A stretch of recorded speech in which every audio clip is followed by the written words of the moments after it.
नमस्कार दोस्तों, स्वागत है आप सभी का अपने एक नए वीडियो में। तो कैसे हैं आप लोग?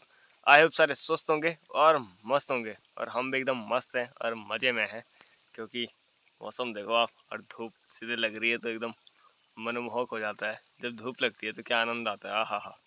तो गाइस, टाइटल और थंबनेल आपने देख ही लिया है कि वीडियो क्या होने वाली है। तो पहले तो मैं एक बात क्लियर कर देना चाहता हूँ कि अगर मैं किसी राजनीतिक पार्टी को सपोर्ट करता हूँ तो ऐसा नहीं है कि आप भी उसी को करें। वीडियो डालने का मकसद वो बिल्कुल भी नहीं है। तो सीन ऐसा है कि बाबा योगी आदित्यनाथ जी आए थे टिहरी में, और उनकी वहाँ पे एक जनसभा थी, रैली थी, और उनके कुछ भाषण हैं जो हमने रिकॉर्ड कर रखे हैं। तो मैंने सोचा क्यों ना उनको डाल दिया जाए। और जहाँ तक अब सीन ऐसा है कि चुनाव नज़दीक हैं और जल्दी सब लोग मतदान करेंगे, तो अपने हिसाब से मतदान करें। अपने जो आपका पसंदीदा प्रत्याशी है उसको ही वोट दें। हम किसी को कोई फोर्स ऐसा नहीं कर रहे हैं कि हमने वीडियो डाली तो आप उन्हीं को डालें, ऐसा कुछ नहीं है। आप अपने हिसाब से वोट कर सकते हैं। कोई ज़रूरी नहीं है कि मैंने वीडियो डाली है तो मैं भी वही सपोर्टर हूँ, ऐसा कुछ नहीं है। सबके अपने अपने मत होते हैं और मतदान अपने हिसाब से अपने मन से किया जाता है। तो आपका जहाँ मन हो आप वहाँ मतदान कर सकते हैं। और वीडियो हमने आपके लिए बनाई है तो आप पूरी वीडियो एंजॉय करिए तब तक। तो गाइस, बाबा जी के कुछ दमदार भाषण है, कुछ फायर वाले भाषण है, तो आप भाषण एंजॉय करिए। अब भाषण बहुत से नेताओं ने देते, लेकिन हमने वो भी रिकॉर्ड करें, लेकिन वो हम नहीं डाल रहे। हम सिर्फ बाबा जी का भाषण डाल रहे हैं आपके लिए। बाबा जी का भाषण सर्वप्रिय है, सबको मजे आते हैं उसको सुन के। तो आप वो सुनिए और एंजॉय करिए। इस देवभूमि को, जहां पर हमारे उत्तराखंड के 4 पावन धाम हैं, मां गंगा और मां यमुना का जो पावन उद्गम स्थल है, मैं इस पावन धाम को, इस पवित्र भूमि को, जो देवभूमि के रूप में पूरी दुनिया के अंदर जानी जाती है, इसको कोटि कोटि नमन कर रहा हूं। आप सबका मैं इस अवसर पर अभिनंदन करता हूं। आपने उत्तर प्रदेश को 12 से 17 के बीच में भी देखा है और 17 से 22 के बीच में भी देख रहे हैं। बदलता हुआ उत्तर प्रदेश, नए भारत का नया उत्तर प्रदेश, देश के अंदर सबसे अच्छी रफ्तार के साथ दौड़ता हुआ उत्तर प्रदेश, एक सुरक्षित उत्तर प्रदेश। और आप सब इस बारे में जान रहे हैं कि मैं आप सबसे अपील करने इसलिए आया हूं क्योंकि उत्तराखंड एक तो मेरी जन्मभूमि है, जय हो।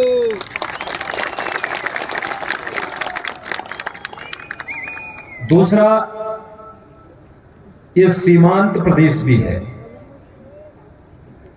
राष्ट्रीय सुरक्षा की दृष्टि से इस प्रदेश का अपना महत्व है, और उत्तर प्रदेश से लगा हुआ प्रदेश होने के नाते हम सब की चिंता का विषय भी होता है, क्योंकि उत्तर प्रदेश में अपराधी और माफियाओं के खिलाफ जब हम कार्रवाई करेंगे और भारतीय जनता पार्टी की सरकार उत्तराखंड में नहीं होगी, तो इस जितने माफिया और अपराधी हैं सब उत्तराखंड में शरण लेकर के यहां तबाही मचाएंगे। आपने देश और के जितने ओपिनियन सर्वे हैं उन सब सर्वे को देखा होगा, और हर एक सर्वे इस बात को बताता है कि उत्तर प्रदेश में भारतीय जनता पार्टी की सरकार को आने से कोई नहीं रोक सकता। जितनी सीट 2017 में भारतीय जनता पार्टी ने पाई थी, उतनी ही सीट भारतीय जनता पार्टी 2022 में भी उत्तर प्रदेश में पाएगी, इसमें कोई संदेह वहां पर नहीं है। और आपका तो सटा हुआ क्षेत्र है। प्रथम चरण के मतदान में आपने रुझान देखा होगा, लेकिन भाइयों बहनों,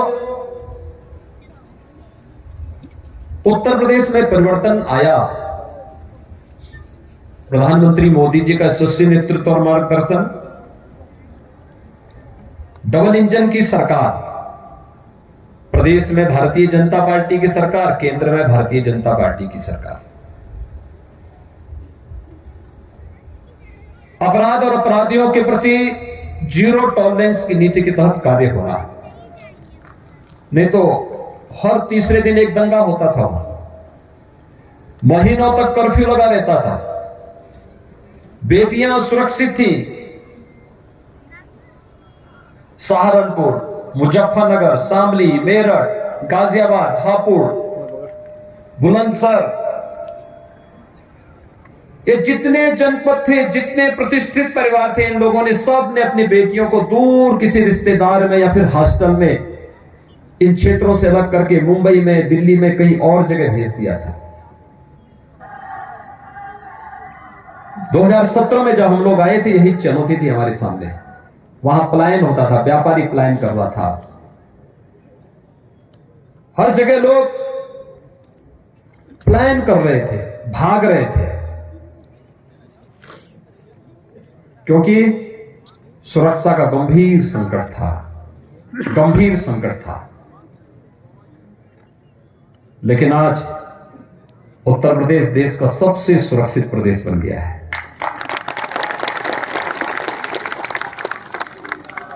सबसे सुंदर प्रदेश, सबसे सुरक्षित प्रदेश। हम कुंभ का आयोजन भी करते हैं तो भव्य कुंभ और दिव्य कुंभ में बदल जाता है। जिस उत्तर प्रदेश में पहले कर्फ्यू लगता था, आज करोड़ों लोग कांवड़ यात्रा में जाते हैं धूम धड़ाके के साथ। जिस उत्तर प्रदेश में पहले व्यापारियों पर बम चलते थे, बाजार में बम फूटते थे, आज वहां पर कांवड़ यात्री हर हर बम बम का नारा लगाता हुआ निकलता है, कोई बाल बांका नहीं करता है। और मुझे यही भय है, थोड़ी सी चूक हुई तो ये सभी अपराधी उत्तराखंड की तरफ रुख कर देंगे। यद्यपि मैं उनको इस लायक छोड़ता नहीं कि वो भागने लायक हो जाएं, लेकिन फिर भी होता है कभी कभी भोले बिसरे कोई कहीं से रेंगते हुए निकल ही गया तो समस्या आपके लिए खड़ी करेगा। और इसलिए भाइयों बहनों, मैं आया हूं आप सबसे अपील करने के लिए। चुनाव आएंगे जाएंगे, सरकारें भी बनती हैं और बिगड़ती हैं, लेकिन हम सब के लिए सबसे महत्वपूर्ण है यह देश रहना चाहिए।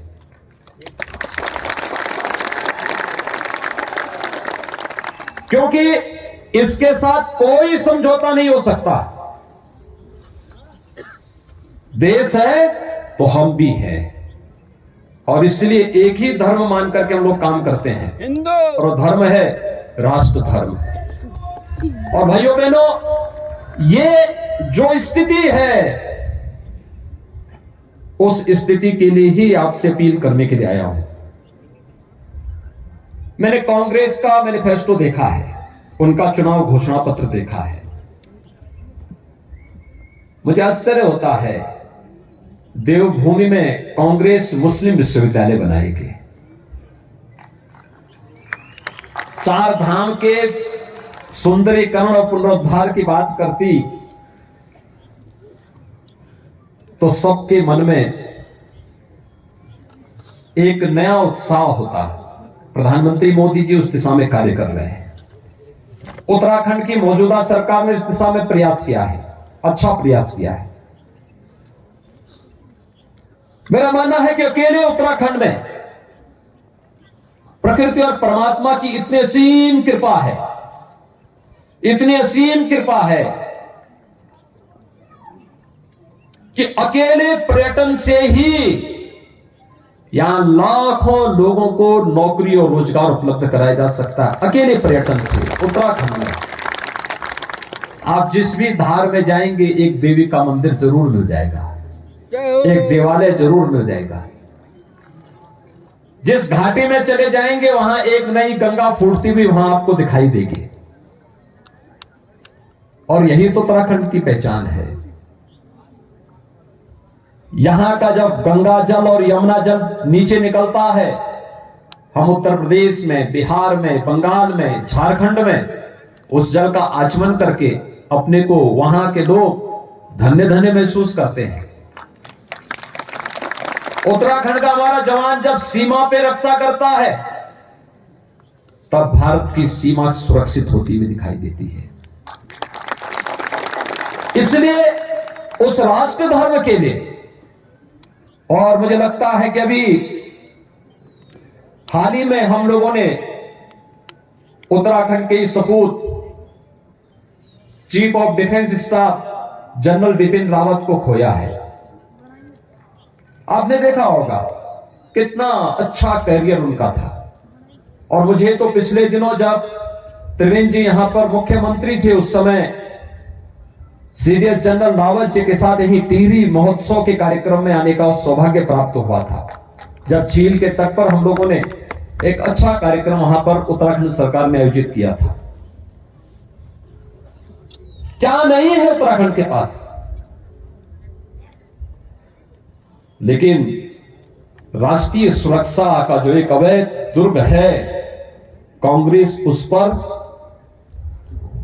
छेद करना चाहती है। कांग्रेस उसके साथ खिलवाड़ करना चाहती है, क्योंकि जब कोई पार्टी लावारिस होती है तो उसका यही हाल होता है जो कांग्रेस का है।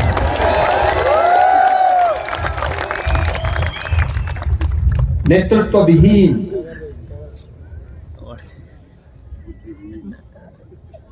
और वहां पर तो इस समय एक नई होड़ चली है, हिंदुओं को कितना अपमानित कर दो। जिनको स्वयं ये नहीं मालूम कि वे स्वयं हिंदू हैं या नहीं है, वे हिंदू की परिभाषा बोल रहे हैं। जिनके नाना परनाना कभी कहते थे अपने को, आप दो महापुरुषों की बातों को आपने सुना होगा। एक स्वामी विवेकानंद ने वैश्विक मंच पर कहा था, गर्व से कहो हम हिंदू हैं। ये कोई सांप्रदायिक शब्द नहीं है, हिंदू कोई सांप्रदायिक शब्द नहीं है, हिंदू हमारी सांस्कृतिक पहचान है। हम दुनिया में कहीं भी जाते हैं इस संबोधन से जाने जाते हैं। भारतवासी दुनिया के अंदर कहीं भी जाता है, हिंदू संबोधन से संबोधित किया जाता था, संबोधित किया जाता है। और स्वामी विवेकानंद ने इसीलिए कहा था कि गर्व से कहो हम हिंदू हैं। लेकिन राहुल जी के पूर्वज क्या कहते थे कि पता ही नहीं होना चाहिए, क्योंकि वे घुसपैठ करवाएंगे। आपने देखा होगा ना, उत्तर प्रदेश के एक कुख्यात माफिया को इन्होंने पंजाब में सांड दे रखी थी। कई महीनों तक हम लड़ते रहे, बाद में वापस लेकर के गए फिर उसको। यानी माफिया और कांग्रेस का संबंध कैसे है? चोली दामन का संबंध जैसे होता है ना, ऐसे ही इनका संबंध है। और इसलिए कोई ऐसी गलती नहीं करना है जिस गलती को लेकर के बाद में पछताना पड़े, और इसलिए कोई भी ऐसा कार्य नहीं होने देना है जो वर्तमान के साथ साथ भविष्य को भी खराब करे। उत्तराखंड एक बहुत अच्छी दिशा में चल रहा है। उत्तराखंड बनने के बाद जो अपार संभावना उत्तराखंड में है, प्रधानमंत्री मोदी जी के नेतृत्व में आज भारतीय जनता पार्टी की डबल इंजन की सरकार इस कार्यक्रम को आगे बढ़ा रही है। और उत्तर प्रदेश में भाजपा, उत्तराखंड में भाजपा, केंद्र में भाजपा, फिर डबल इंजन नहीं हो जाते तो ट्रिपल इंजन हो जाता है। अब याद करिए, जब Delhi Dehradun greenfield express way के निर्माण की कार्रवाई को आगे बढ़ाना था, तो मेरे सामने प्रस्ताव आया था। मैंने बिना कुछ सोचे मैंने कहा अगर उत्तराखंड को जोड़ने के लिए है, एनओसी मैंने तत्काल दे दिया। मैंने कहा उत्तर प्रदेश से जितना जमीन चाहिए, जहां से लेके जाना है बेधड़क लेकर के जाइए, लेकिन उत्तराखंड को अच्छी कनेक्टिविटी दिल्ली की मिलनी चाहिए। हमने कहीं उसमें ये नहीं बोला कि ये हो जाएगा फलाना हो जाएगा। हमने कहा जहां जैसे कहो वहां उतनी जमीन मिल जाएगी, वहां से हम इसके लिए मार्ग के लिए एक्सप्रेस वे की कनेक्टिविटी के लिए देंगे, क्योंकि विकास यही परिवर्तन लाएगा। यही खुशहाली लाएगा। अपनी परंपरा और संस्कृति को चूर्ण बनाए रखने के साथ ही विकास से ही हम अपने युवाओं को एक नए भविष्य को अग्रसर कर सकते हैं, एक नया जीवन दे सकते हैं, उनके जीवन में बदलाव ला सकते हैं। और भाइयों बहनों, उत्तराखंड आज उस दिशा में आगे बढ़ा है। जब मैं उस समय आया था पिछली बार यहां पर उत्तराखंड सरकार के महोत्सव में, टिहरी झील के किनारे हम लोग आए थे। उस समय जनरल रावत जी भी थे उस कार्यक्रम में, और तब मैंने देखा था वहां पे प्रतापनगर को जोड़ने के लिए उस समय जिस सेतु के निर्माण की कार्रवाई चल रही थी, मुझे प्रसन्नता है आज बन गया है, आज यातायात के लिए खुल गया है, आवागमन और आसान हो गया है। उत्तराखंड में तो बहुत अच्छे ढंग से कनेक्टिविटी बहुत अच्छी हुई है। हर घर नल की तरफ भी उत्तराखंड बढ़ चुका है। हर गांव अच्छी कनेक्टिविटी के साथ साथ अब तो एक नई डिजिटल क्रांति की तरफ बढ़ रहा है। लेकिन अपनी परंपरा और अपनी संस्कृति को बनाए रखते हुए, बचाए रखते हुए हम सबको आधुनिक विकास की तरफ भी जाना होगा, क्योंकि यही हमारे युवाओं के जीवन को अच्छा बनाएगा। लेकिन ये विकास तभी सार्थक है जब सुरक्षा रहेगी। सुरक्षा से के बगैर कुछ भी आप कल्पना नहीं कर सकते। सुरक्षा के बगैर इसकी कल्पना ही नहीं की जा सकती। और इस सुरक्षा दोनों कारणों से, राष्ट्रीय सुरक्षा के लिए भी और पेशेवर माफिया और अपराधियों के कारण भी, इन दोनों से सुरक्षा आवश्यक है। और इस सुरक्षा के लिए उत्तराखंड में फिर से भारतीय जनता पार्टी की सरकार आनी आवश्यक है। और इस दिशा से आप सबसे अपील करने के लिए विशेष रूप से आज मैं आया हूं। उत्तर प्रदेश का चुनाव छोड़ के आया हूं मैं।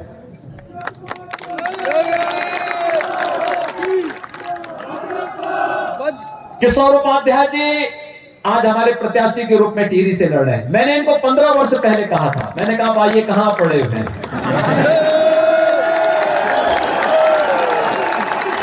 संसद के सेंट्रल हॉल में हम लोग मिले थे और मैंने उस समय कहा था किशोर जी से, मैंने कहा किशोर जी आप जो है कहां कांग्रेस में अपनी जिंदगी को खपा रहे हैं, आपको आना चाहिए।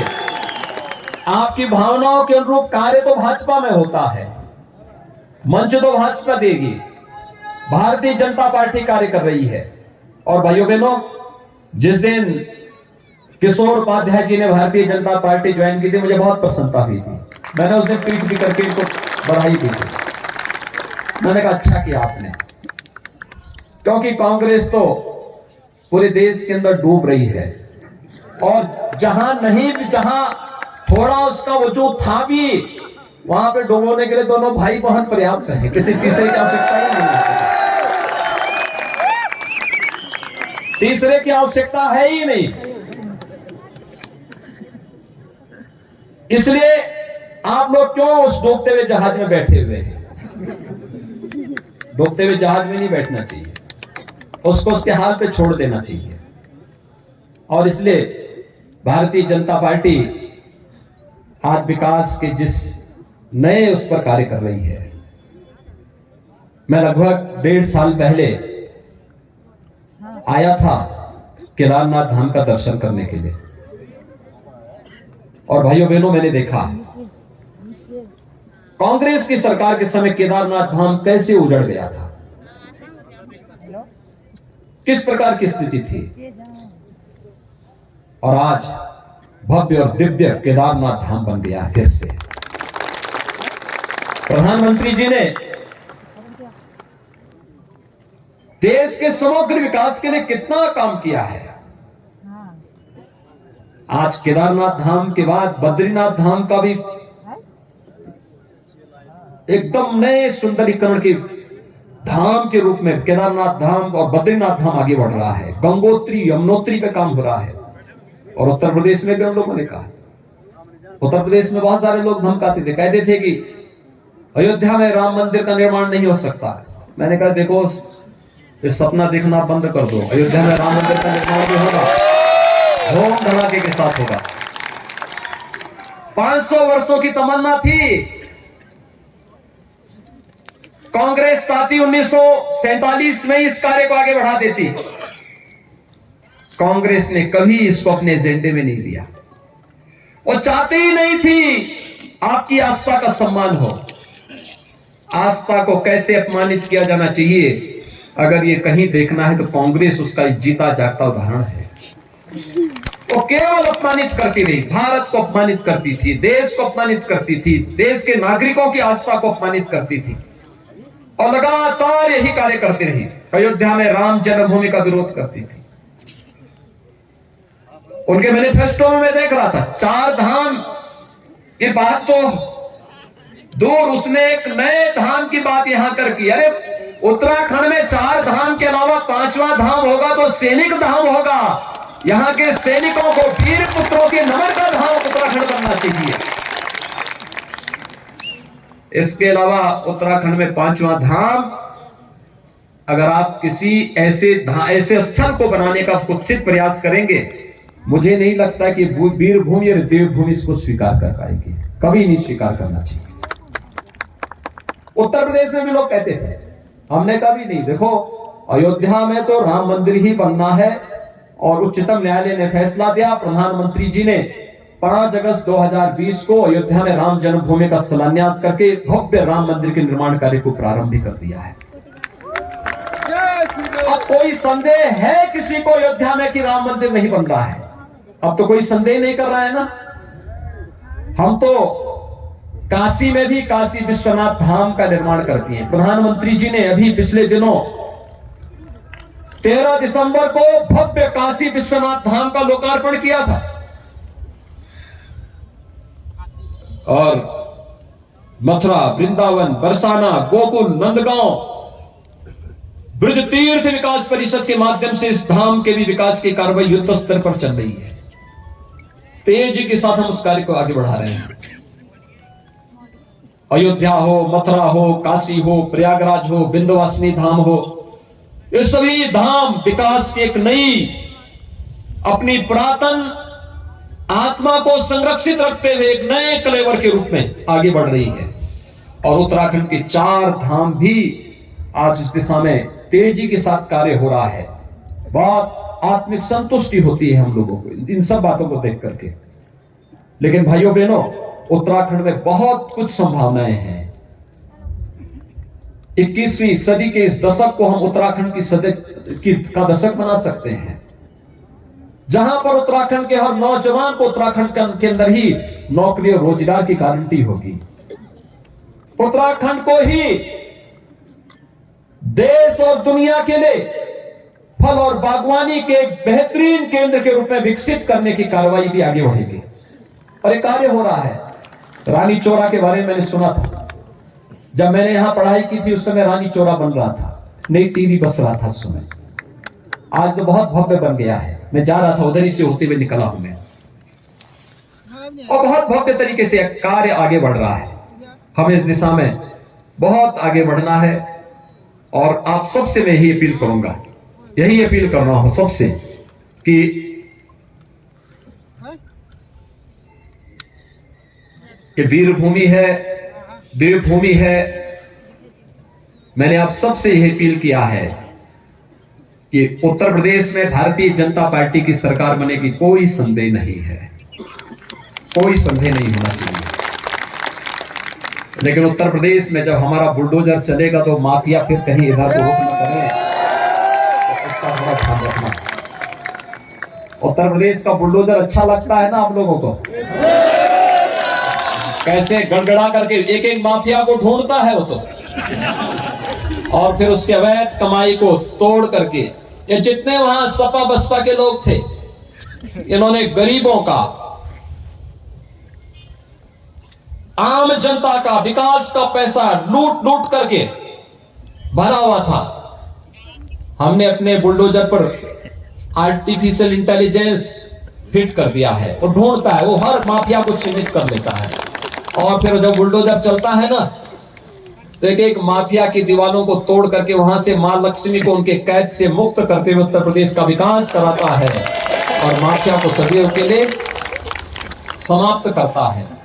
इसलिए उस सब से बचाने के लिए आज उत्तर प्रदेश में जो कार्रवाई चल रही है, उत्तर प्रदेश की जनता उसको हाथों हाथ ले रही है। अपार समर्थन भारतीय जनता पार्टी को प्राप्त हो रहा है।